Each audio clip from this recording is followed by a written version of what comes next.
So I'll go again and welcome you all to this, ladies and gentlemen, distinguished keynote speakers and audiences from around the world. Welcome back, I should say, to this second day of the official opening ceremony at the 8th Belgrade NATO Week. This is us in this hybrid format, physically from the venue at the Palace of Serbia and online from around the world. I'm Jorgen Samso, and it's my pleasure to be a moderator for this opening ceremony.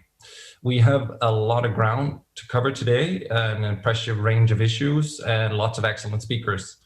And for the first time ever, I should mention the most amount of high-level speakers, both from the Serbian government and NATO in the history of this international conference. Before we move on, a bit of technical housekeeping. To remind the audience that's tuning in, if you follow on either Zoom or YouTube, and this will be the case for all the panels going forward, they'll be streaming in 2 channels with nonstop simultaneous translation to English and Serbian. And you can choose the language you wish to follow on the globe icon on the bottom right of the screen. And all the technical instructions and guidelines are also available on the website, natoweek.rs, or on the Twitter account for the Center for Euro-Atlantic Studies. We have about an hour set. We have an hour set off for this opening ceremony, but time is running, and I think without I will just quickly present our 4 speakers in the order they will address us. First, we have Jelena Milić, Director at the Center for Euro-Atlantic Studies, with us from the Palace of Serbia in Belgrade. And Angelina Eichhorst, Managing Director for Western Europe, Western Balkans, Turkey, and the United Kingdom for the European External Action Service. And then we have Laura K. Cooper, U.S. Deputy Assistant Secretary of Defense for Russia, Ukraine, and Eurasia.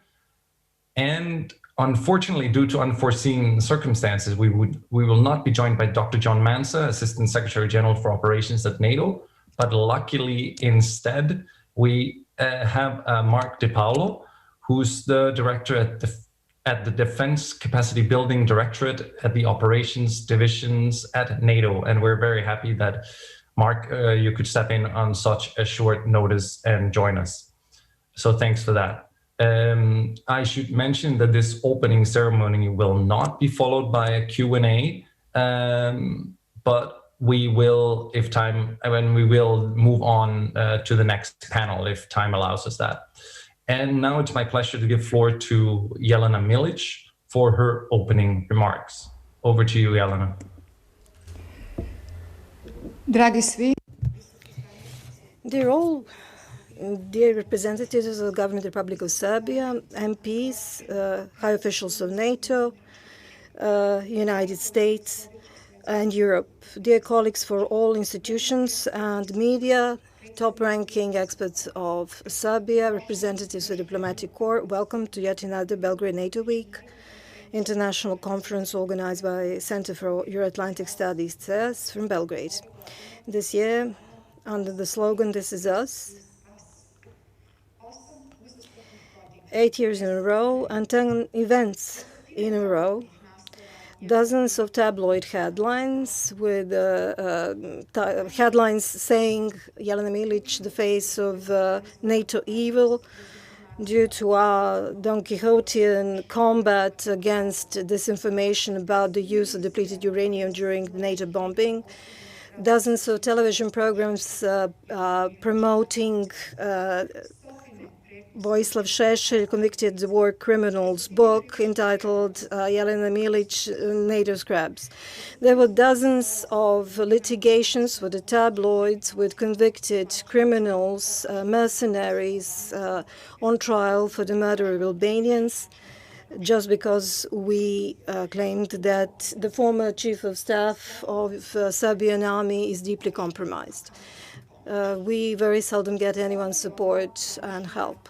This is why this NATO week is for us special, because in all these 8 years, this year we have the highest number of representatives of the government of Serbia addressing us. and the highest representatives of NATO, but American government as well, not just the American ambassador, and we also have very high-ranking representatives of the European Union, because this is us in this world where everything is changing, where the great divisions are being created, where the new relations is being constructed and reconstructed between the United States and EU in the world of the competition of the great powers, divisions between the regions and topics where they shouldn't exist, and all those are very easily exploited by third parties. And when President of Serbia meets President of the United States, regardless of who he is or who sits in the White House, this deserves to be reported on in the annual progress report of European Commission. Because the meetings with Russian and China representatives are mentioned there. Billboard with the gratitude expressed to the President of China due to his assistance during the first stage of COVID pandemic, at a time when there was EU ban on exports of medicines to the Western Balkans. 53% of citizens of Serbia still believe that American policies towards Serbia are positive in more than 53%, and when it comes to the information that is coming to them about the attitudes of United States towards the Serbia, they mostly quote organizations like us and not media, not the tabloids. For my country, it's probably the worst day for my country when it comes to pandemic. However, my country has now the highest number of ventilators and medicines than before.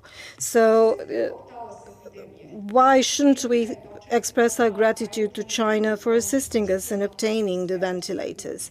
However, the Prime Minister also was there at the airport to greet the import of ventilators from EU. However, that was not reported in the tabloids or in international media. Every state official is striving to the maximum to keep control in these dire times of COVID pandemic, at these difficult times for EU and NATO, in these very politically sensitive times of political transitions in the United States. Thank you once again for joining us today and tomorrow. Center for Euro-Atlantic Studies is proud to have our Belgrade NATO Week recognized as the platform for communication, exchanges of information, especially when it comes to even difficult topics such as the political attitudes of United States or EU to Western Balkans and Serbia in particular. This is also an opportunity to remind the West about positive trends taking place in Serbia. And you yourselves assisted us in establishing these positive trends and achieve the progress. So please help us promote this progress further in order to keep up this momentum.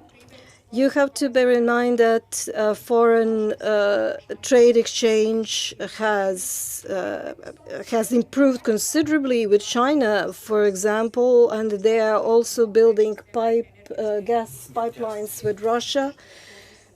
In spite of promotion of energy diversification, and yet Serbia is constantly accused of improving their trade relations with China and relying practically solely on the imports from Russia. There is also another issue of the fact that practically none of the Albanian war criminals were ever sentenced for any of the crimes against Serbian population, and this is something that affects Serbian population deeply. The Serbian army is responsible for killing more than 10,000 Albanian civilians, and CEAS is suffering considerably because we keep reminding Serbian public about it. Due to 1244 EU resolution, Serbia has faced the consequences of our actions, and many of our top-ranking officials were brought before the ICTY. However, now when the transitions of power are taking place on the ranks of Kosovo and the difficulties that they are facing in order to confront their own crimes, you have to understand that Serbia has also suffered greatly, for example, at the times of Prime Minister Đinđić, when he was forced to export the war criminals to Hague. Prime Minister President Biden knows this well because he was actively participating in all these actions. Media think tanks are speeding up in their reporting about the war crimes of the KLA, and because finally the KLA are now being brought before the face of justice. However, I just want to remind you that there is no international court has ever brought any judgment against Albanians for the crimes committed against the Serbs. However, constantly insisting upon the enormous crimes committed by the Serbs that are unverified by the evidence, or, for example, claiming an exorbitant number of the women of Albanian origin raped by Serbian soldiers, is practically an insult to every Albanian victim who truly suffered rape during those times. There are two Albanian leaders, Vjosa Osmani, Albin Kurti, who are loved by the Western politicians, who continuously claim that Serbs have committed genocide. They repeat the word genocide, and yet they know very well that no Albanian has ever been sentenced for war crimes. Numerous CSOs have assisted in making Serbia confront its crimes and be brought before ICTY. However, this is also an occasion where CSOs should assist the process in which KLA participants should also be brought before the face of justice. During the burning of the Serbian religious buildings and churches in 2014, has not also been completely observed by the international community as such. This is something that affects the general public in Serbia greatly, and their attitudes towards NATO and towards United States. So attempts to negate the historical origins of the cultural monuments on the territory of Kosovo in order to promote Kosovo's participation in UNESCO or membership in UNESCO is also a double standard that is something that undermines the general attitude of Serbian public. The historical revisionism that is coming from Kosovo and surrounding Kosovo and many other places of liberal West is unfortunately a very negative trend. Does this lead to some final solution for Kosovo status, or should serve some other service in the future? In Serbia, we usually say, let us not kill an ox just to get 1 pound of meat. We will need better reference systems to ensure who is a reliable partner and who is not. So let's not waste our resources so easily. This goes very hand in hand with the new pressures on Belgrade to recognize Kosovo without getting anything in return. In the past 4 years between two administrations in the United States, when cooperation between Serbia and the United States was actually growing and developing, we have to bear in mind that a large number of reports on the region were published. However, very few of them noted very obvious pro-American rhetoric coming from the top-ranking officials in Serbia. And the CEAS believes that this trend should be recognized and highlighted, because this is a win-win situation for everyone, including NATO and EU, and not a zero-sum for Sarajevo, Pristina, or Brussels. We believe that this trend is being obstructed for whatever reasons, and this could potentially further undermine the liberal civil society organizations who are actually trying to assist in this process. This erosion of credibility in Serbia would understandably be turned towards European international institutions and not just the media. This also overlaps with the pressures that Serbia should recognize Kosovo without getting anything in return, coming from EU and some parts of Washington. We hope that CEAS managed to contribute at least by a small percentage to better attitudes of Serbian public towards cooperation with United States, regardless of the professional organizational consequences and disappointments that have exhausted us almost to the end. Serbia is no longer the country of the 1990s, and so we are Serbia of 2020s, and we should be regarded as so. NATO bombing resulted in over 750 casualties and was followed by hyperinflation, transition, difficult political times, difficult period of cooperation with the ICTY, and Serbia has transformed more than most other countries of the Western Balkans.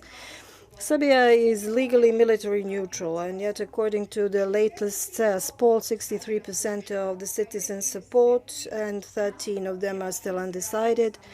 When it comes to strengthening cooperation with the United States, not just in economic terms, but also when it comes to defense and security. And this level of support was not there 4 years ago. So regardless of the fact that everything was organized due to Donald Trump, this is clear that our citizens are giving this support to the United States regardless of who sits in the White House. And this is the result of the work of the incumbent government in Serbia. So this trend was not there 4 years ago. President of Serbia, Aleksandar Vučić, is still deemed to be the greatest autocrat in the Western Balkans, and Serbia is still observed from the perspective of the 1990s. And we are, in addition, blamed for being the center for Russian Chinese influence in the Western Balkans. However, if we compare the Russian influence back then and now, or even Chinese influence back then and now, with a very objective and clear approach, it is clear that this is not as strong as it seems to some of the Western circles. We, from CEAS, have promoted the correction or the adjustments on the border line between Serbia and Kosovo. And this is why we were greatly accused by everyone. I have to thank the NATO Public Diplomacy Division for assisting us of doing so. One of our conferences several years ago, and then NATO has never ever giving us any hard times due to this. And this is the upcoming conference that we are organizing with NATO PDD. And yet they never interfere in our opinions and the statements that we make concerning the situation in Serbia. Everyone knows that the solutions for Western Balkans can be best found if there is a cooperation between the United States and EU institutions. Or we can put it the other way around. We can find the best solution if EU cooperates with institutions like NATO and State departments. We are organizing this conference again in the Palace of Serbia, which is one of the most important buildings, government buildings in Serbia, thanks to our authorities. Coming here, I saw 3 billboards that are promoting Belgrade NATO Week, just like they have promoted our spring conference that was practically put at the same position where a tabloid has put up another billboard promoting cooperation between Serbia and China. So I would just like you to keep all this in mind, and thank you very much for your understanding and contribution.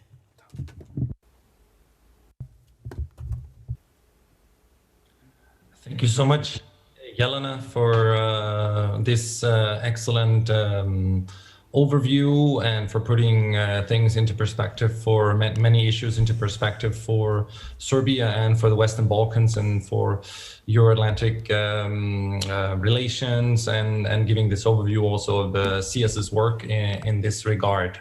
And on that note, I will pass over, we're running a bit short on time, but I'll pass it over to Angelina Eichhorst.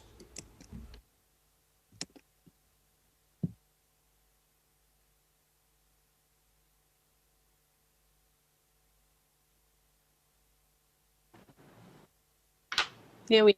I hope you can hear me all. Good afternoon. Yes. I'm really great. It's a great pleasure to see all the friends here. Thank you, Jorgen. Thank you, Jelena, for your words.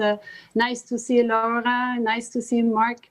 Really happy to be with you. And the hybrid floor we are having today with Serbia, the United States, and NATO. I would have preferred to be in Belgrade, the real Belgrade, not the hybrid Belgrade, that I had the pleasure of visiting so often in the past. And I wish all friends in Belgrade and in the region as a whole a safe environment, good health, good stamina to get through these difficult COVID times. It's not an easy time. I also always believe that in fora where we are addressing many unresolved issues from the past, we should focus on what unites us, not on what divides us. And that's, I'm very pleased that I also have a chance to contribute to this today. And my last introductory remark is repeating what Jelena said. We should always strive for a win-win and not a zero-sum game, particularly in negotiations and trying to resolve outstanding issues. Dear audience, Serbia, the United States, NATO, and the European Union share a keen interest in the prosperity, the stability, and the security of the whole of the Western Balkans as part of Europe. Yes, changes happen rapidly, more fast than we can ever imagine. But some parameters do not change. And I believe we should always try to work strategically with parameters that still do not change. What I'm trying to say is the European Union and the Balkans are one, geographically, culturally, and through the aspirations of the people who live in the region. All the region's external borders are with the European Union, with the United European Union. All the region borders, external borders, are with the European Union. 70% of the region's trade is with the European Union. The vast majority of the region's citizens see their future as being full part of the EU. And our engagement has been always, and it will remain strong, consistent, and predictable. And I insist also on the predictability. We have a clear agenda. The European Union has no secrets, full transparency, joint interests. Serbia also wants Albania, North Macedonia to start accession negotiations. Serbia is at the forefront with operating on trying to move ahead on the 4 freedoms, operating on that basis, freedoms of goods, of services, capital, people, the jewels of the single market. That's the economy, but also on security and our relations with third parties or third actors. Our challenges are the same, and we have a clear shared interest in stepping up our cooperation across the board on security, economy, and also on foreign policy. So here we are together working for a safe Europe, for a safe Western Balkans, a stable, secure, prosperous region together, the European Union, NATO, the United States, all of us together.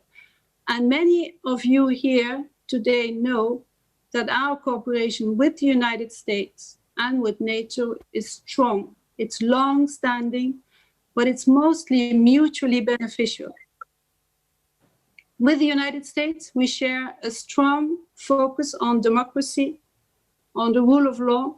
We have a long history of working shoulder to shoulder in the. And when we have joined forces to push forward key reforms, foster stability, we have achieved important results together with our Western Balkan partners.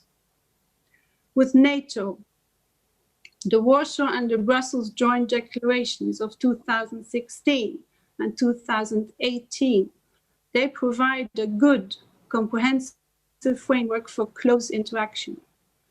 We have ongoing staff-to-staff contacts on a wide range of issues: political dialogue, military mobility, countering hybrid threats, including disinformation, as well as cyber.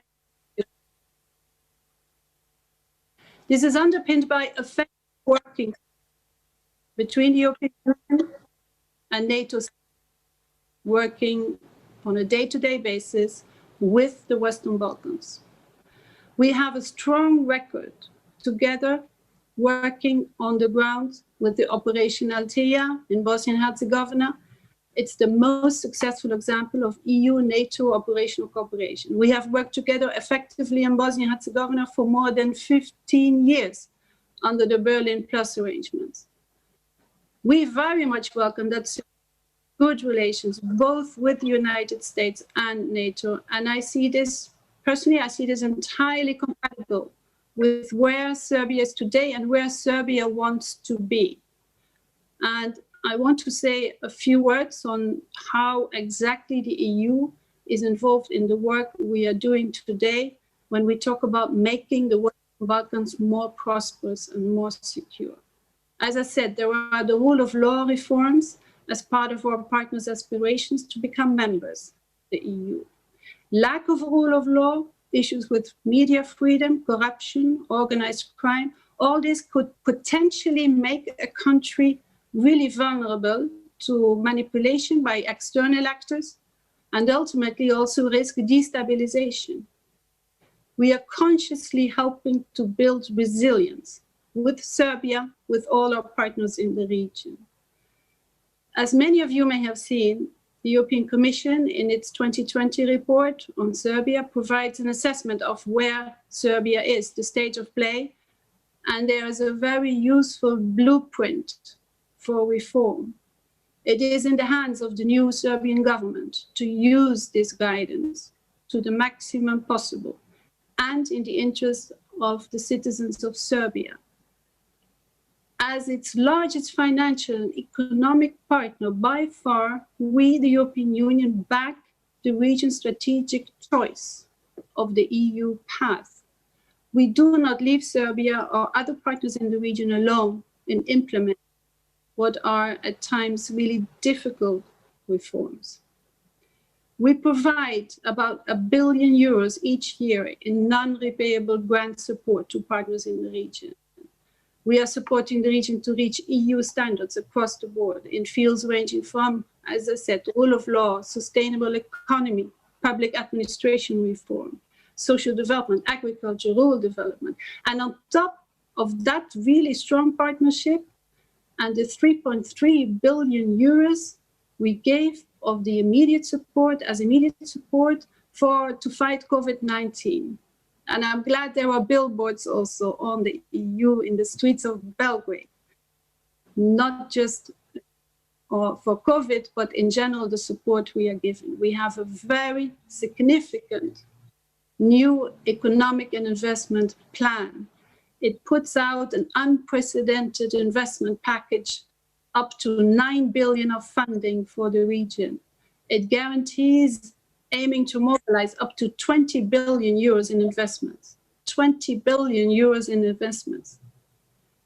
With this plan, this economic and investment plan, we are backing this assessment we did in this progress report I mentioned by the European Commission. We provide deep and strong support for economic recovery and for reform. You know, last week's agreement among the Western Balkans leaders in Sofia on the action plan to take forward the common regional market. It has the elements of the single market I referred to before.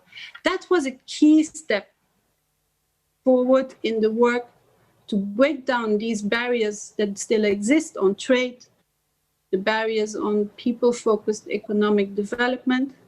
And our goal is really to have prosperous, modern, greener Western Balkans delivering better to citizens on the road to the EU. Security cooperation, let me say a few words because it's so important that we have made so much progress together. Look at the permanent structured cooperation, bringing together 25 member states to deepen the defense cooperation within the Union framework. It's one example, and we have now decided on PESCO to invite third partners as well. It's now becoming for us a security union. The EU is becoming a security union. We've had a clear roadmap for our cooperation on foreign and security policy with the region. For those of you who were in Sofia and who know the priority agendas from, I'm talking about May 2018, and I also refer to the Western Balkan strategy of February 2018. We have a whole range of concrete flagships initiatives also on foreign and security policy. It's all about strengthening engagement on security, on migration, 14 concrete actions. Please go back to it again. The government of Serbia knows, all of us know, we work on it together on a daily basis. It is the work that is happening on counterterrorism, on preventing and countering violent extremism, fighting organized crime, addressing cyber and hybrid threats from small arms and light weapons. It's not just the EU institutions, it's all the member states of the EU obviously working together. We have a very open dialogue on the matters of CFSP, so Common Foreign Security Policy, and Defense, Security and Defense Policy, CSDP as well. We do that together with all partners in the Western Balkans, all of them. And these are mechanisms, and somebody said it before, actually high Serbian officials as well, how often we now do meet together as all partners of the Western Balkans compared to a few years ago. And work is going on together with all partners. Serbia is, of course, very much involved in security cooperation with us. Serbia is one of the most important contributors to our CSDP missions and our operations. providing, I think it's around 20 high-quality medical staff for our mission. Serbia has also delegated a liaison officer to the European Union military staff, and we have a European Union military advisor based at the EU delegation in Belgrade.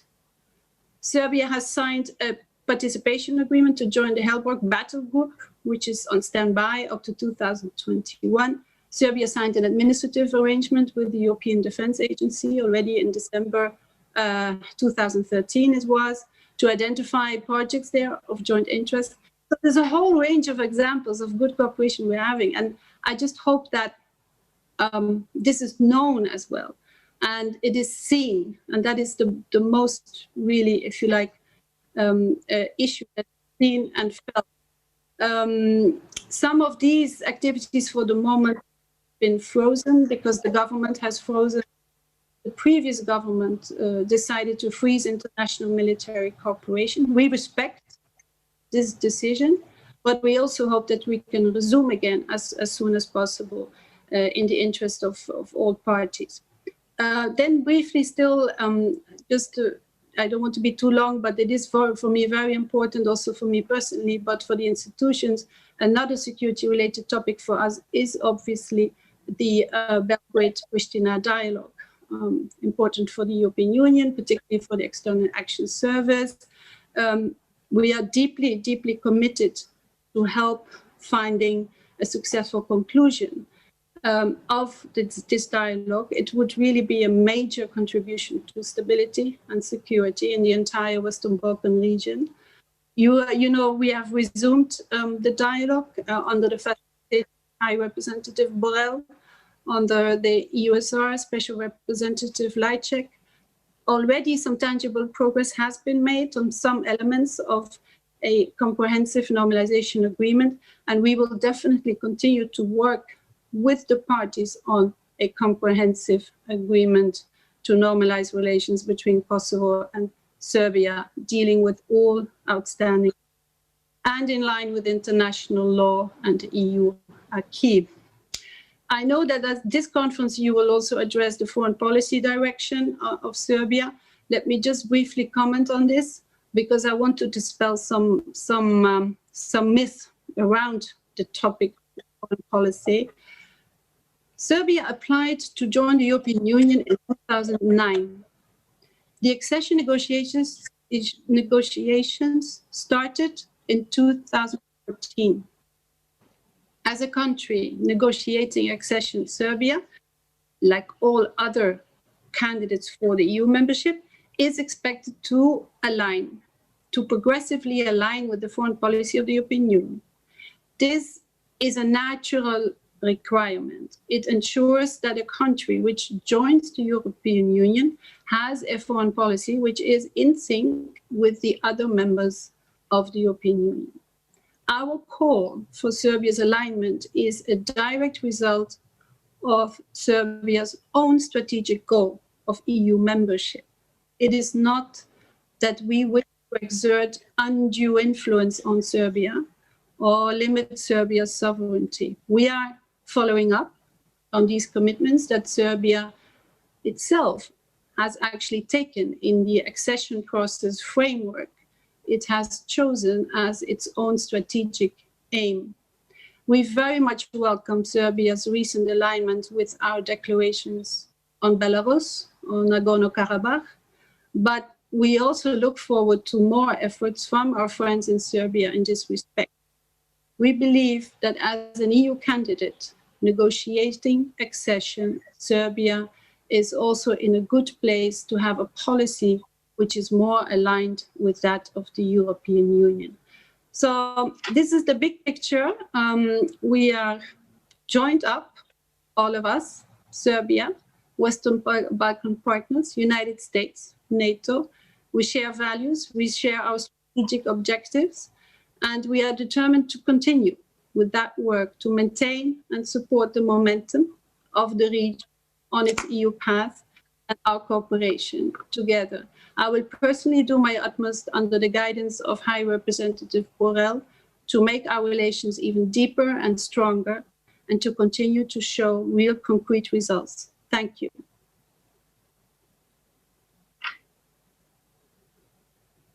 Thank you for those this overview and for those insights into the work of the European Union, the EU member states, in the region, in Serbia, and I think you made an excellent overview, which could be a good starting point for many of the panels that are to come during today and also tomorrow. And I want to hand over now to Laura Laura K. Cooper I believe you're with us from Washington, D.C., right? That is correct. Good morning from Washington, I should say. And thank you so much for the invitation. I would much prefer to be among friends and colleagues, enjoying this stimulating conversation in the Palace of Serbia, but instead I'm in a Pentagon conference room. So we'll just have to look forward to next year to be together for these conversations. And this morning, to help kick it off, I'll offer you a very specific perspective from a U.S. Defense Department point of view, and hopefully that will stimulate later discussions in the panels. I'd echo the previous comments in saying that, the challenges we have all faced over, the past year have really reinforced for us the importance of allies helping allies, partners helping partners, allies helping partners. Even as we have seen in this past year, some countries that have historical differences coming together to face shared challenges in this very difficult year. I'll start by mentioning NATO, although I won't talk a great deal about NATO. Rather, I'll focus more on the bilateral dimension of the U.S.-Serbia military relationship. But I have to recognize that NATO, through its unique ability to coordinate between allies and partners, has been absolutely critical in dealing with the impact of COVID in Europe, while also being able to maintain its focus on collective defense against the many threats that have continued throughout this challenging period of time.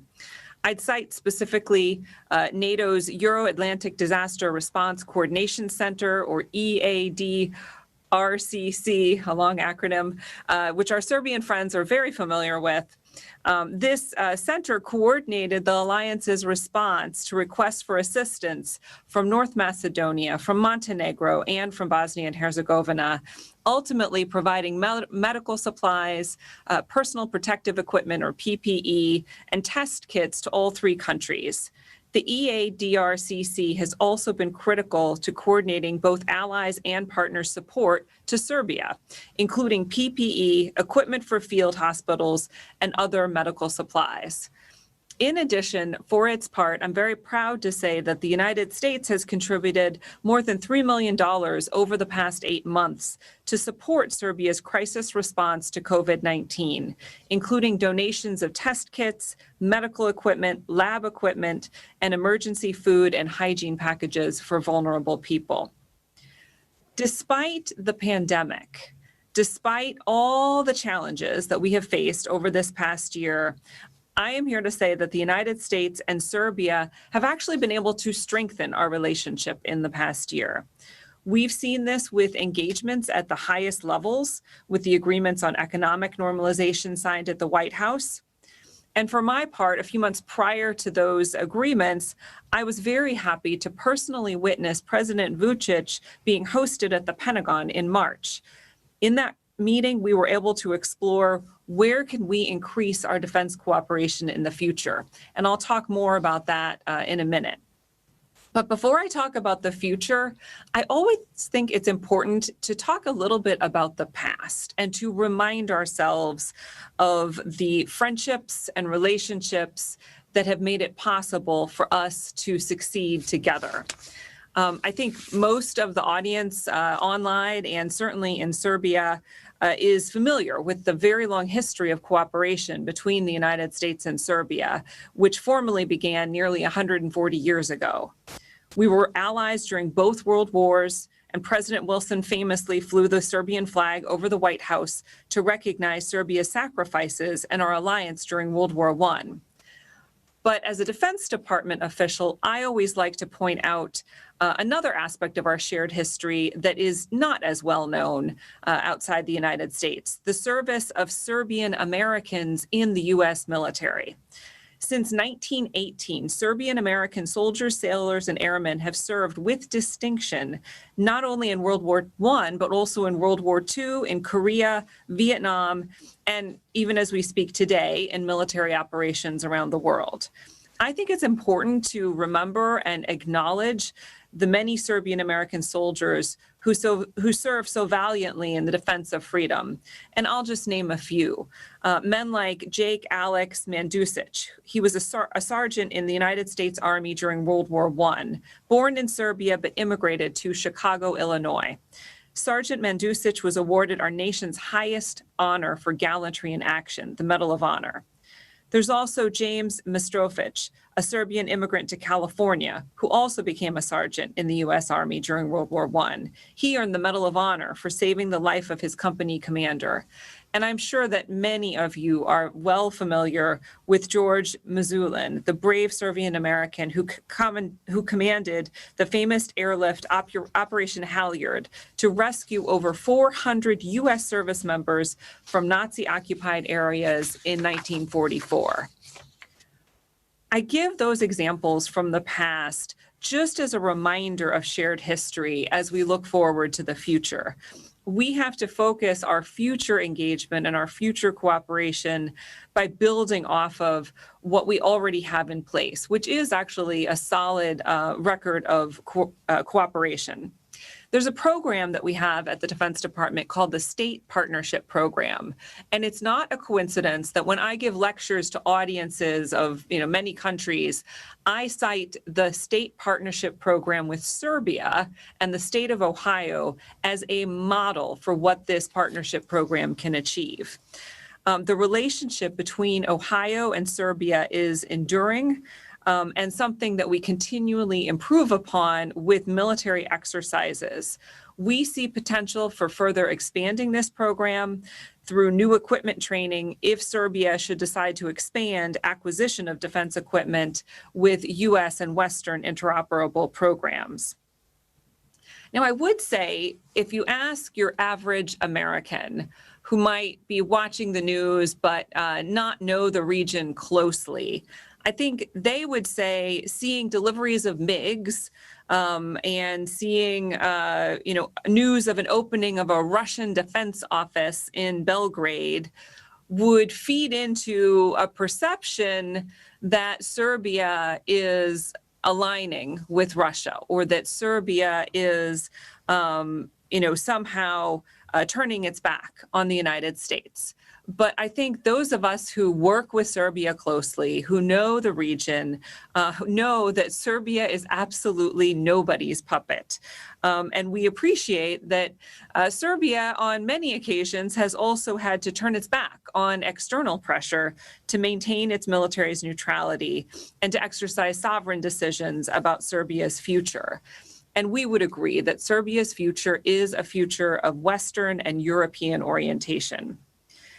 Now, we do understand that the government of Serbia decided in September to suspend all international military cooperation for 6 months.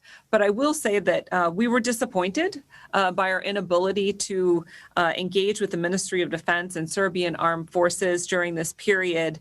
And we are really looking forward to resuming those engagements in the future. Looking back a couple of years ago, I was in Belgrade and I had the opportunity to engage with then Minister of Interior Stefanovic as Navy SEALs, U.S. Navy SEALs were training Ministry of Interior forces and law enforcement elite. Looking back to that opportunity to engage with him, I am certainly looking forward to an opportunity to engage with him again as Minister of Defense, because we really do have a lot to work on together. And here's where I'll conclude by saying that in Washington right now at the Defense Department, we are looking forward to hearing from the Serbian Ministry of Defense on how they want to expand our bilateral defense cooperation. We are ready to participate in bilateral defense consultations as soon as Serbia sets the agenda for those talks. We can imagine a long list of potential new areas where we could cooperate, whether you're talking about combined deployments and exercises, or you're talking about defense industry engagement, a whole host of security cooperation and training programs, and of course, professional military education opportunities. But this is where we are ready to listen and ready to talk. Before I close, I think it's important to leave on a slightly more multilateral note, because in addition to our very strong bilateral engagement and growing bilateral engagement with Serbia, we also appreciate Serbia's participation in regional forums that forge regional cooperation and stability. I would cite in particular the U.S. Adriatic Charter. We've seen Serbia increasingly playing a role by participating in this forum, working with partners, working with allies to look at shared regional challenges. And we look forward to continuing to talk to Belgrade in this important forum. As we look to transition to the panels, I think there are a lot of questions on the table for the group. And I look forward to checking in to hear what the other panels have to say on what are our key challenges and key impediments to deepening the U.S.-Serbia relationship. What are the challenges that we can work on together to increase the stability and security of the Western Balkans and Europe? I know you have a great group of people speaking to you, many friends, including our ambassador, Anthony Godfrey, General Hodges, Damon Wilson. So I'm sure they will have answers to these questions by the end of the conference. So I'll just close by echoing the Secretary General of NATO, Secretary General Stoltenberg, who stated, "Serbia is a sovereign country, and we respect the security arrangements that Serbia chooses. And we, the United States, will stand by Serbia and cooperate regardless of what path Serbia takes." I want to close by thanking the team at CEAS for inviting me here today and saying that I hope to see all of you in person in the Western Balkans sometime, hopefully in the not too distant future. Thank you.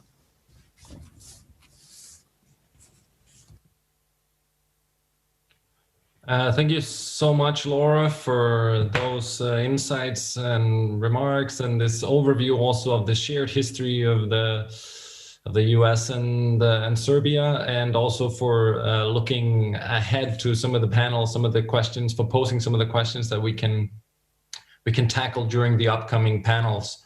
And I think it was good you ended on a quote with Mr. Secretary General Stoltenberg.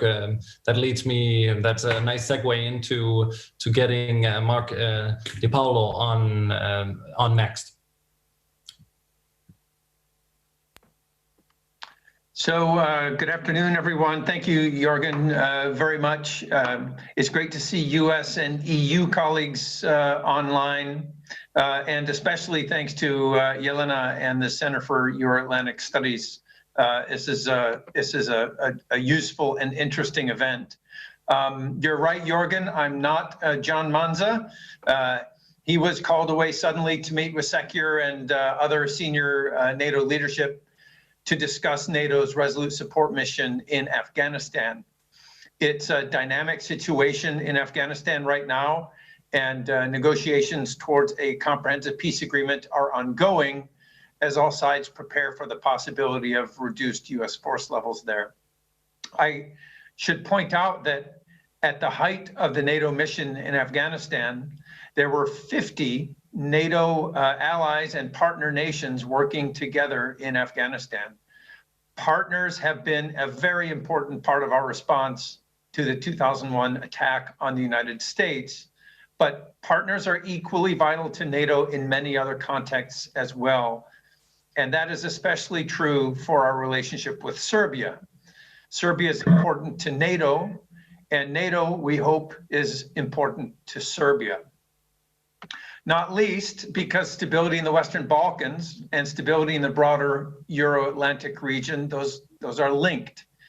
And it goes without saying that a strong, stable, and democratic Serbia is key to stability in the Western Balkans.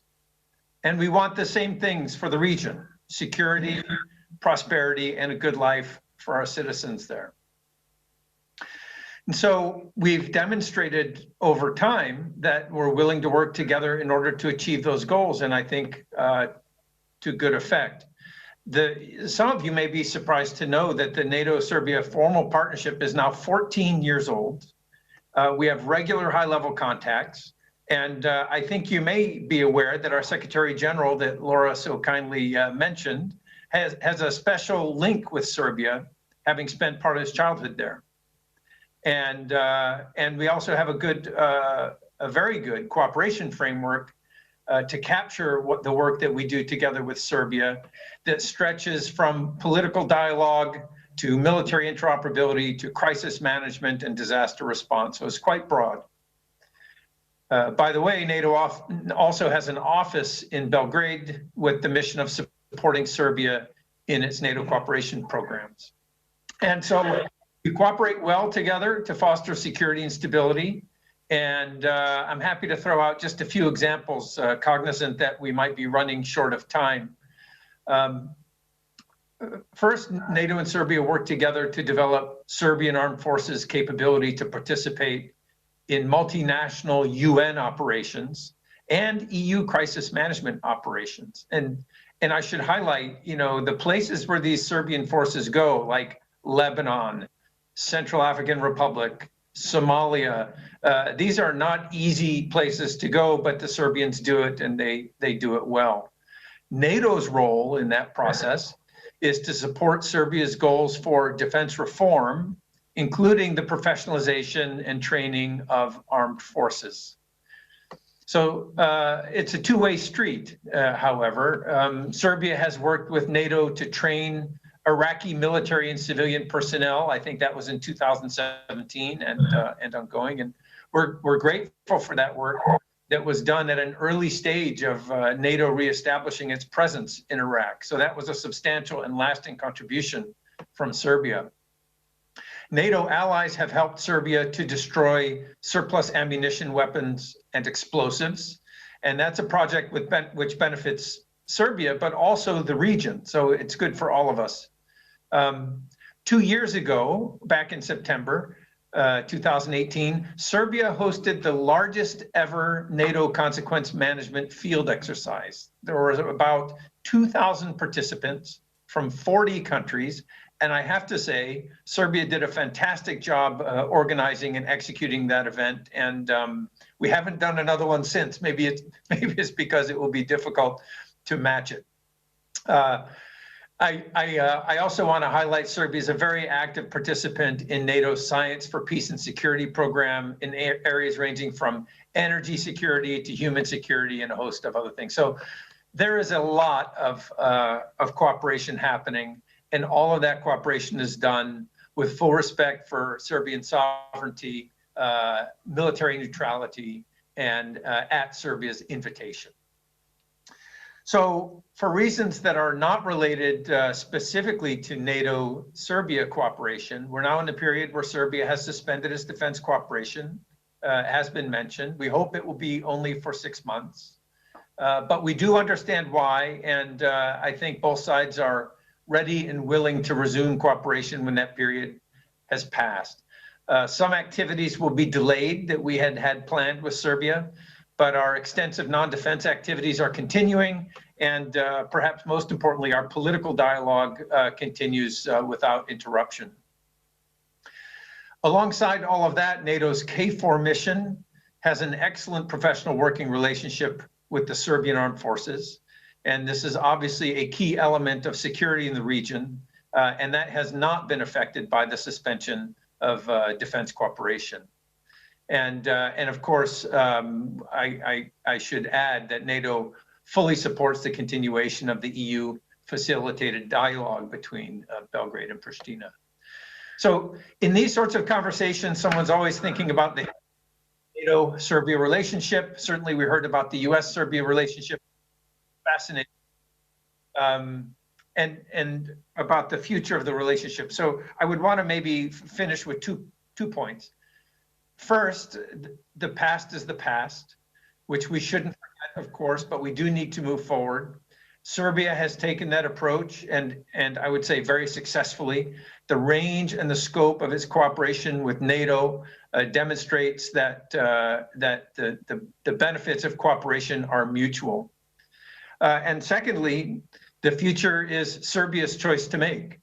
NATO fully respects Serbia's decision to remain neutral. We have other partners who have made the same choice, and we cooperate very well with them on their terms. It's not a problem. There's no pressure, no hidden agenda from the NATO side. Our interest is in working together constructively to achieve shared goals. So it's a relationship that's important to us. We appreciate being invited to this forum so that we could tell you and everyone that the relationship is important to us, and we're grateful for the collaboration that we have with Serbia. So I'll pause there, Jorgen, and turn it back to you, sir. Thank you so much for this. I appreciate that you were able to run through your messages very fast, and so we can but we can still build on those insights and the message that you're sending. I especially, I think personally, appreciated your the concrete examples you gave in this talk, and I think we can take them along forward in the panels to come. And looking at the time, I see we're just running a little bit late, but we're actually, according to the program, we're moving directly to the second panel, which is let me just see. Yeah, it's the second panel, Serbia and NATO, New Governments, New Trends, which is moderated by a fellow Scandinavian. I'm Danish, and this is Lieutenant Colonel Egil Daltveit.